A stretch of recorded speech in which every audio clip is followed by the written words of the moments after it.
ओम सच्चिदानंदरूपाय विश्वोत्पत्त्यादिहेतवे तापत्रय विनाशाय श्रीकृष्णाय वयं नमः। परिवार तीर्थ अनंत धामर श्री धामेश्वर विग्रह भगवान अनंत सुंदरंकर अभय पदार बिंदरे सेवक सर्वप्रथमे बलिया विचार मंच उपरु शतकोटि दंडवत प्रणाम समर्पण करुछि। पवित्र धामर नियामक पुरुष परम पूज्य सद्गुरुदेव परमहंस श्रीमद बाबा बलियांकर अभय पदार बिंदरे भक्तिपूत विनम्र प्रणति समर्पण करने सहित आज बलिया विचार कार्यक्रम को आपण मानक स्वागत करुछि। आमे समस्ते प्रतिटी प्रभात रे मानसिकता एक शांत मानसिकतार आम मानकर प्रतिटी दिनर दिनचर्या आरंभ हुए। जीवनर अवस्था मध्य ठीक तदनुरूप जीवनर प्रभात सबुबले शांत ही थाए, सावलील ढंगरे ही प्रारंभ होई थाए। ना उच्छृंखलता थाए, ना हिंसा थाए, ना विद्वेष थाए, ना परश्रीकातरता थाए। कौन प्रकार अलिया आवर्जनार स्वभाव जीवनर आद्य पावच्छरे मध्य न थाए। जीवनर आद्य पावच्छ कहिले आम मानकर जन्म। शिशु अवस्थारे आपण माने देखिबे जागतिक कौनसी माया आसक्ति बा विषयार कौनसी स्पर्श ताकू स्पर्श करि न थाए। प्रतिटी परिस्थिति सहित से निजको अचिरे अति सहजरे खाबु खुआई चले। एवं शिशुटीर शत्रुर भाव न थाए कि मित्रर भाव न थाए। से केवल बारंबार जहाकू देखे ताहाकू आत्मीय बोली भावे। जेहेतु तार मार अति निकटवर्ती, माँ ही तार सबुठारु अधिक आदरणीय थाए। जेहेतु बापा बा तार परिवार वर्ग ता निकटरे सबुबले, तेणु तार बापा एवं परिवार वर्ग ही तार अति आत्मीय बोली थांती। बाहर लोकटी को देखिले से प्रथम अचिन्हा बारे चिन्ही गला परे पुणी सांगे सांगे ता कोल को डेई पड़े। कहा प्रति विद्वेषर भावना नाही शिशुटीर। एणु शिशु साधुतार जड़े साधुतार चरम सीमार रही चरम शीर्ष सोपान रे साधनार शीर्ष रे पहुंची सारला परे जो अवस्था बा जो प्रतिफलन हुए बा जो स्थितप्रज्ञ अवस्था सृष्टि हुए, जो शत्रु मित्र मान अपमान ई गोटे समतुल्य अवस्था सृष्टि हुए गोटे शिशु निकटरे से अवस्था। तामाने गोटे साधनर चरम शीर्षर अवस्था जहा गोटे शिशुर अवस्था से फरकटा कौन ताहले शिशु को आमे साधु कहिबा कि कहि पारिबा। शिशु को साधु कहि पारिबानी, साधु स्वभाव युक्त कहि पारिबा। गोटे बालक को बा बालिका को बा छोटिया शिशुटा को आपण जतले कोळ करूचंती आपनक भीतर अस्फुरंत आनंद सृष्टि हुए। काहेकि ना ता माया शून्य स्वरूप कौन से अलिया आवर्जना मुक्त से होची जीवनटा। अलिया आवर्जना बा भूल विचारधारा सहित युक्त हैनी। तेणु शिशुटी को कोଳରେ नेले मानसिक स्तर रे एक अहेतुकी आनंदर परिभाषा सृष्टि हुए। किंतु जणे साधनदीप्त साधु आउ शिशु भितर फरकटा कौन? आचार्य रजनीश कहले एक सुंदर शब्दटीए, जणे साधनदीप्त साधुर अवस्था शिशु सुलभ सृष्टि हुए। तार अर्थ नुहे शिशु आउ साधु समान, माने आमे बाह्य दृष्टि रे देखिले समान, किंतु शिशु होउचे एक एभली एक सुप्त आग्नेयगिरी।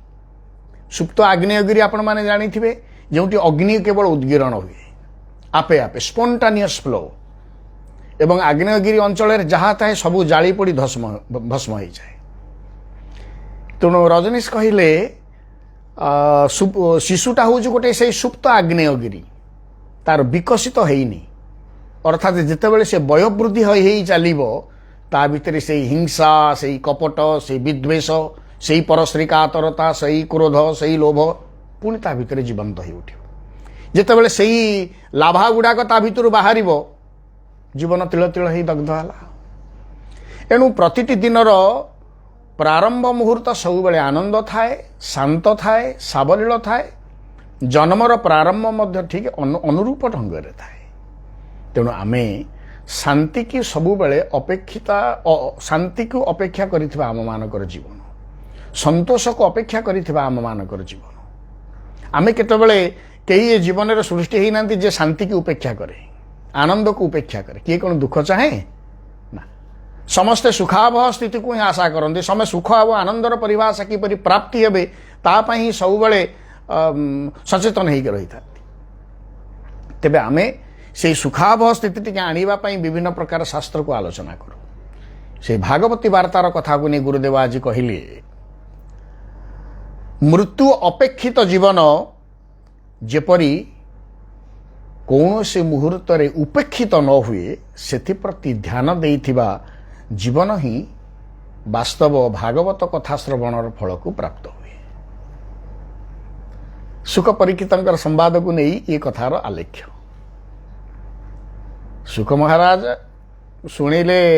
परीक्षित राजा परीक्षित को भागवत कथा शुणिले अर्थात भागवती प्रसंग तांको आगे उपस्थापन कले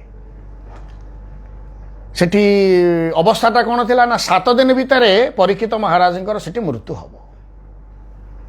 ताहले सेठी गोटे निश्चितता 7 डेज 7 दिन पर निश्चित मृत्यु अर्थात मृत्यु को सते जेपरि से जीवनटा अपेक्षा करिछि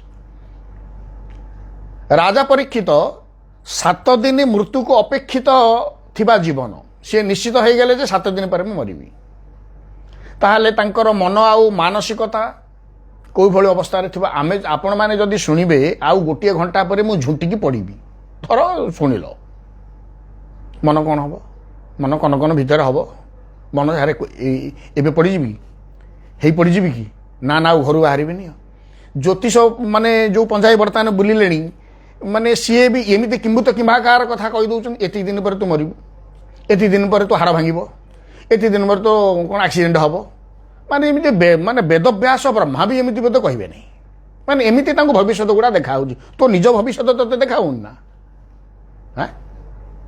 माने इते प्रकार बाहास्फट माने ता भीतर सृष्टि हेलानी अच्छा जो लोकटी तुम्हें कौच तार मानसिक संतुलन स्थिति कौन हम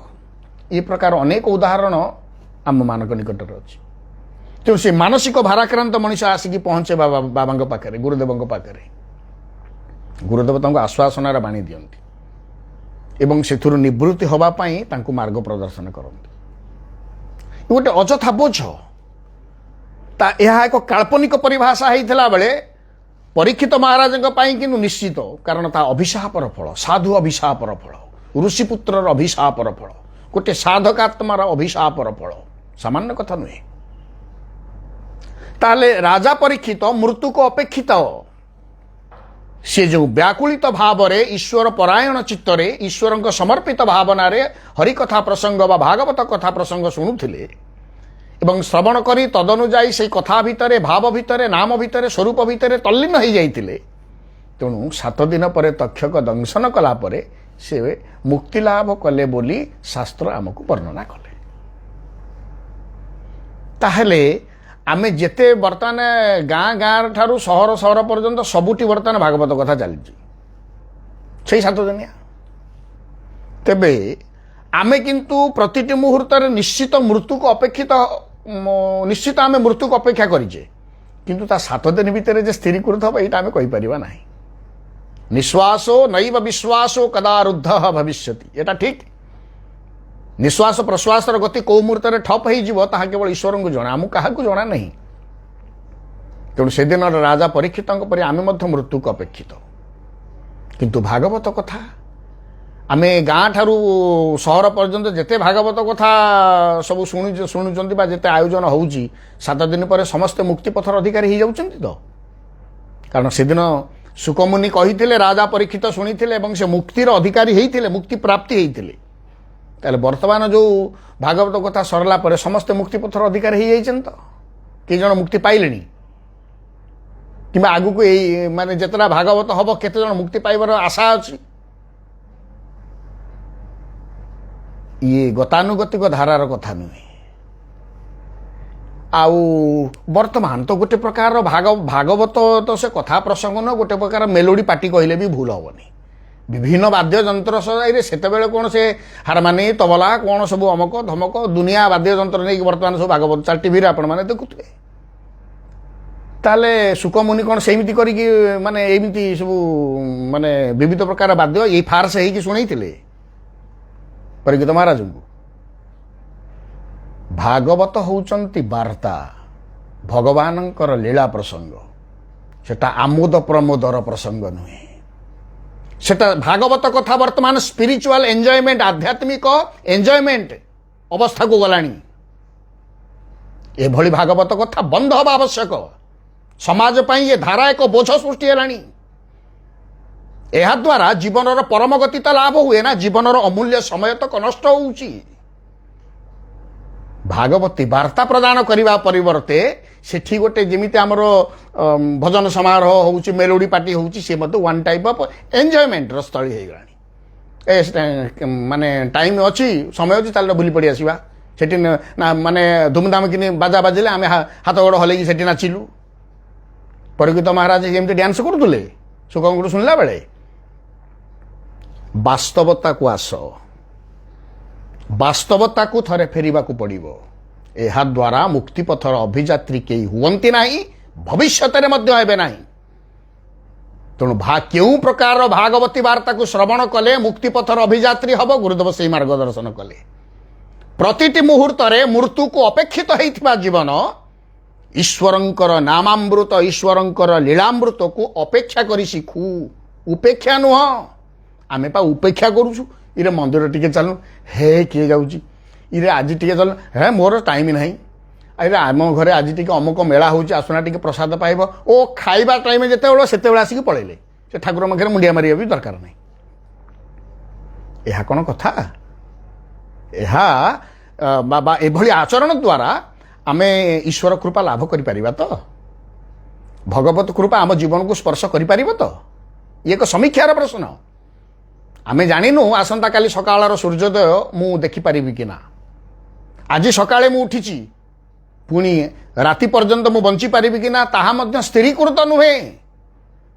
तापरे भी ईश्वरानुवर्ती हवा पई ईश्वरंकर नाम ईश्वर लीला ईश्वर परायण हवा पई मो भीतर उपेक्षार मनोवृत्ति मु ईश्वर को अपेक्षा करी शिखिलिनी किंतु मु मृत्यु को अपेक्षा करिची मृत्यु को अपेक्षा करिथिबा जीवन ईश्वर नाम को मध्य ईश्वर भाव को मध्य अपेक्षा करी शिखु से कथा सहित जोड़ी ही जाऊ परीक्षित महाराज कौन आमे तमे जमीती माने उदंड करिकी सेठी डिया डी करिकी सब बर्तमान तो टीवी परदार देखा गलानी को जी भी भागवत कौन सेठी कहउचंदी से भी मंच ऊपर कौन डेइलेनी ये सुख महाराज कौन मंच ऊपर बसी डेउथिले एहा व्यासासनर अमर्यादा अपराध सृष्टि होउची ता ना व्यासासन से आसनर ना होउची व्यास आसन सेठी आसन रे जी बसिबो से पूज्य मनीष सेठी मनीष को दिया जाए ना फूलमाल व्यासासन रे जी बसे फूलमाल दिया जाए माने से मनीषटा को दिया गला व्यासों को दिया गला से आसन को दिया गला ता ना व्यास गद्दी व्यासासन तार अमर्यादा बहुत हलानी केतक पान फान कौन खाऊथिबे भागवत कथा कहलेनी एहा द्वारा जीवन अभिशप्त हवा ही सार होउची ईश्वर वसंबद हो पार ना तेणु गुरुदेव ये बारंबार कहते मृत्यु को अपेक्षित जीवन जेपरी कौन से मुहूर्त रे भगवत परायण उपेक्षित न हुए से ध्यान देवा उचित से ध्यान देथिबा जीवन ही वास्तव भागवत कथा श्रवणर फल लाभ करे सुख महाराज कहते भगवान कृष्णंकर लीलामृत ईश्वरंकर लीलामृतर कथा को परीक्षित महाराज कौन एमती आमे जमी भागवत शुणुचे सेमती शुणुले तल्लीन हो जाते